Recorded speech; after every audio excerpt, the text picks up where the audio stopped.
Hello everyone. तो बच्चों, आज की क्लास में हम वापस से न्यूटन्स की मोशन की इक्वेशंस को प्रूव करेंगे। लेकिन आज की क्लास में हम ग्राफिकल मेथड का यूज नहीं करेंगे। लास्ट क्लास में हम ग्राफिकल मेथड आपको बता चुके हैं। आज हम कैलकुलस मेथड से न्यूटन्स की इक्वेशन को प्रूव करेंगे। कैलकुलस मेथड से इक्वेशन न्यूटन की प्रूव करने के लिए हमने तीनों इक्वेशंस का रिलेशन बता दिया कि कौन सी इक्वेशन का किस किस फिजिकल क्वांटिटीज के साथ रिलेशन आता है। फर्स्ट रिलेशन बच्चों मेनली वेलोसिटी टाइम में रिलेशन आता है, क्योंकि फर्स्ट इक्वेशन हम क्या पढ़ते हैं बच्चों, v equals to u plus at पढ़ते हैं। सेकंड डिस्टेंस टाइम में रिलेशन है, और वेलोसिटी भी आता है इनिशियल, क्या होता है बच्चों s equals to ut plus half at square. Acceleration तो सभी में आना है, एक्सेलरेशन सभी में आना है क्योंकि यूनिफॉर्म एक्सेलरेशन की इक्वेशन।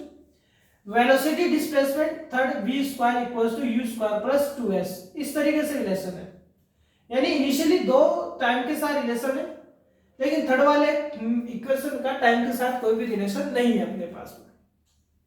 हम फर्स्ट इक्वेशन फाइंड करने के लिए बच्चों न्यूटन का हम एक्सेलरेशन का फॉर्मूला देखेंगे। यानी ये हम देखते हैं यहां बच्चों फटाफट से फर्स्ट इक्वेशन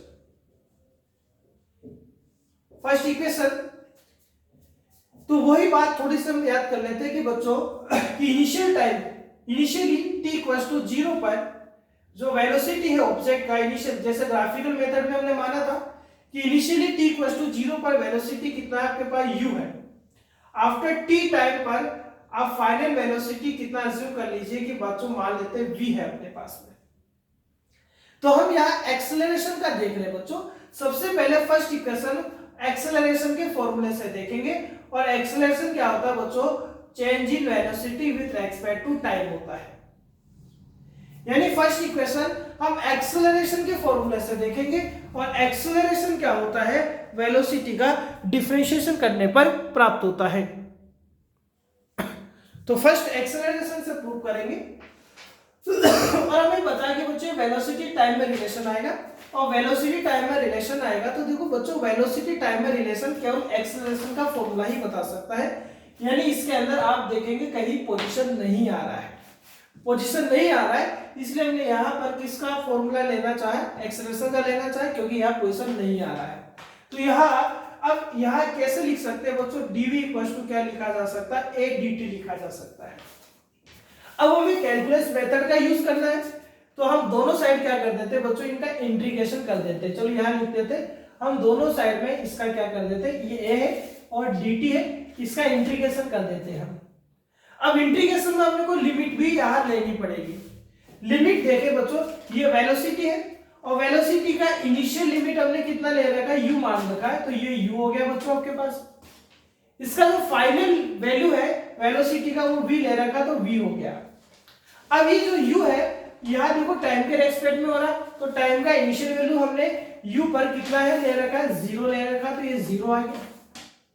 इसी तरीके से हमने यहाँ जो वेलोसिटी v ले रखी है उस पर टाइम कितना ले रखा है, t, तो बच्चों ये t आ गया। अब फटाफट से हम इंटीग्रेशन कर देते हैं और फर्स्ट इक्वेशन को हम देखो प्राप्त भी कर लेंगे।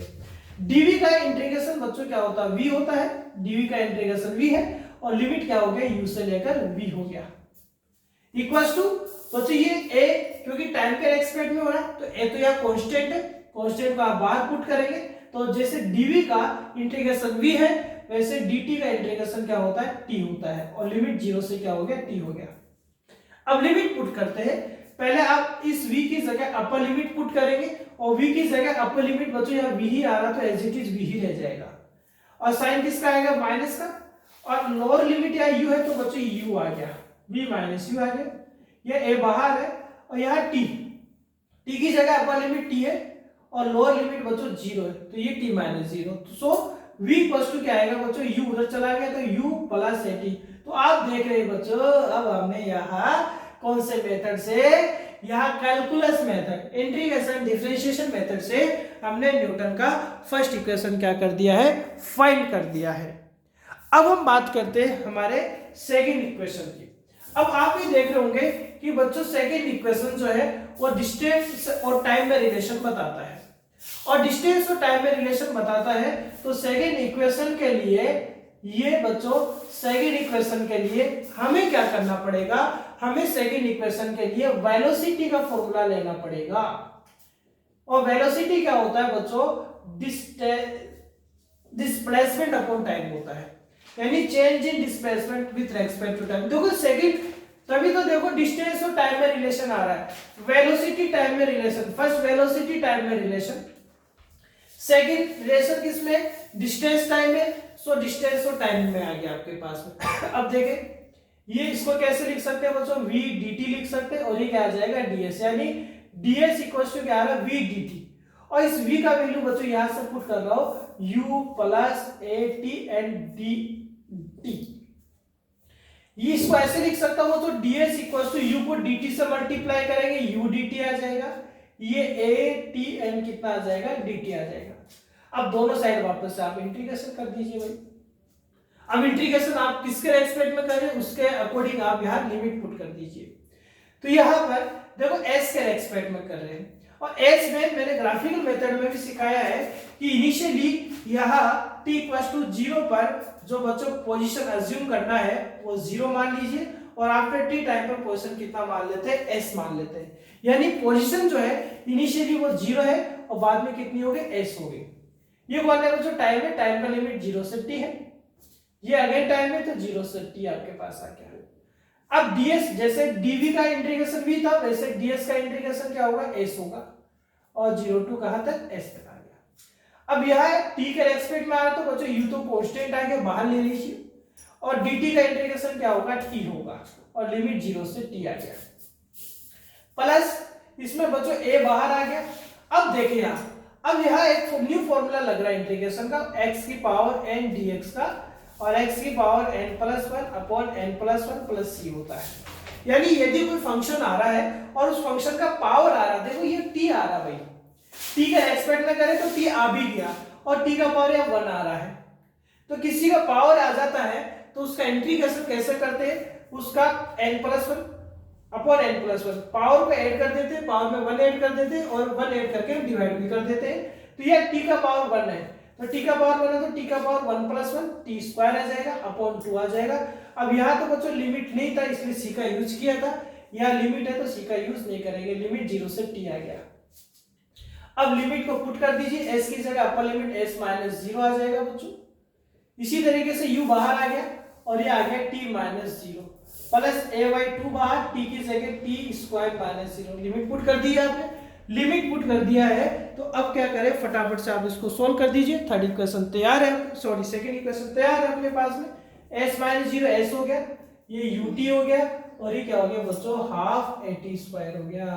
तो ये अपने पास क्या हो गई, थर्ड। अब थर्ड इक्वेशन अपने पास में प्रूव करना है, सेकंड आ गई एज इट इज, ये सेकंड पढ़ी थी, देखो ये थर्ड इक्वेशन में देखो बच्चों वेलोसिटी और डिस्प्लेसमेंट दोनों आ रहा है। अब वेलोसिटी डिस्प्लेसमेंट दोनों आ रहा है तो अब यहां पर थोड़ा सा हमें चेंजेस करने पड़ेंगे कुछ फॉर्मूलाज में। देखिए बच्चों थर्ड इक्वेशन देखते हैं, इक्वेशन थर्ड इक्वेशन वेलोसिटी और डिस्प्लेसमेंट में रिलेशन है, बट आप ये देखेंगे बच्चों टाइम नहीं है, एक्सेलरेशन भी है। तो पहले आप एक्सेलरेशन ही देख लीजिए क्या होता है। एक्सेलरेशन क्या होता है बच्चों, dv अपॉन dt होता है। लेकिन देखो सर आपने तो वेलोसिटी टाइम में रिलेशन लिख दिया, तो आपको यहाँ टाइम को रिमूव करना है, और टाइम को रिमूव करने के लिए बच्चों मैं किस मेथड का यूज कर रहा हूँ, इसको राइट साइड में पोजीशन से ऊपर नीचे मल्टीप्लाई कर देता हूँ। इसको ds से ऊपर नीचे हमने मल्टीप्लाई कर दिया, तो मल्टीप्लाई किया तो देखो ये पोर्शन ds अपॉन dt वाला, ये ds अपॉन dt वाला, ये तो देखो dv अपॉन ds हो जाएगा, ये ds अपॉन dt, और ds अपॉन dt को बच्चों क्या लिखा जाएगा, v लिखा जाएगा। ds अपॉन dt क्या हो गया, v हो गया, और ये कौन बच गया, ये dv अपॉन ds रह गया।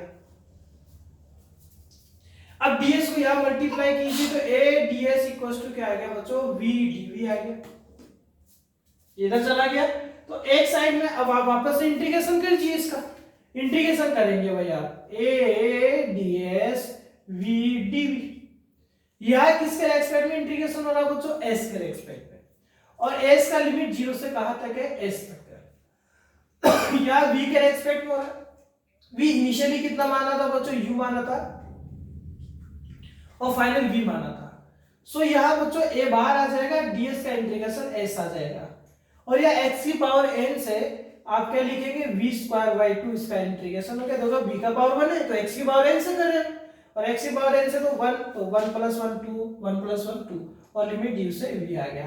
तो बच्चों ये आ गया as 1/2 आपको आप बाहर ले लीजिए, v की जगह अपर लिमिट v पुट कर दीजिए, स्क्वायर एज इट इज रहेगा, इंटरवल है तो माइनस, और v की जगह लोअर लिमिट u और स्क्वायर एज इट इज, तो ये 2 उधर चला गया तो 2as, ये आ गया बच्चों v square minus u square.